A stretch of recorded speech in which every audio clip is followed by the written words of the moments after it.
I want to welcome you to the Ask Jeff YouTube channel. Here's today's question.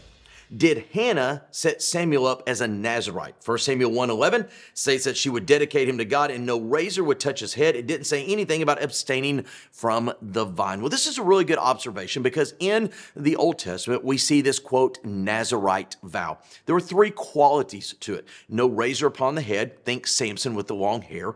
Yes, there was no eating anything from the vine of an alcoholic nature.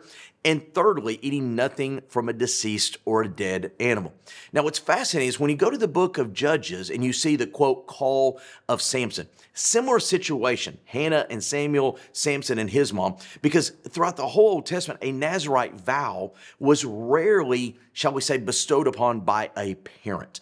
Most typically, it was an individual, an adult, who took the vow. And by the way, the Bible says it was not a permanent vow. It was a temporary vow that you could do for a season of time because, after all, if you needed to be a part of an event that required you to touch a dead body, be a part of a funeral, you could renounce the vow, then go back and take the vow.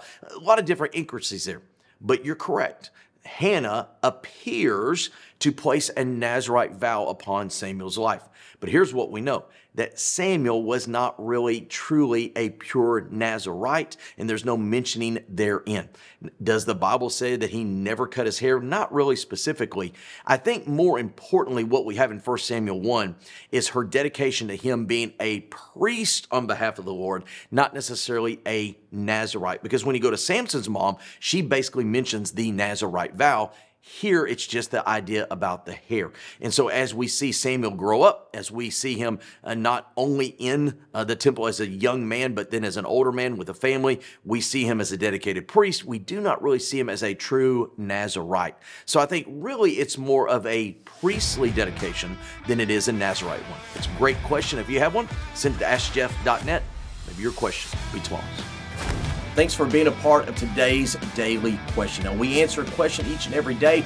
Please feel free to submit a new question at AskJeff.net. We may not have gotten to yours today, but we eventually will continue to be a part of this. Subscribe so you don't miss out on a question every day.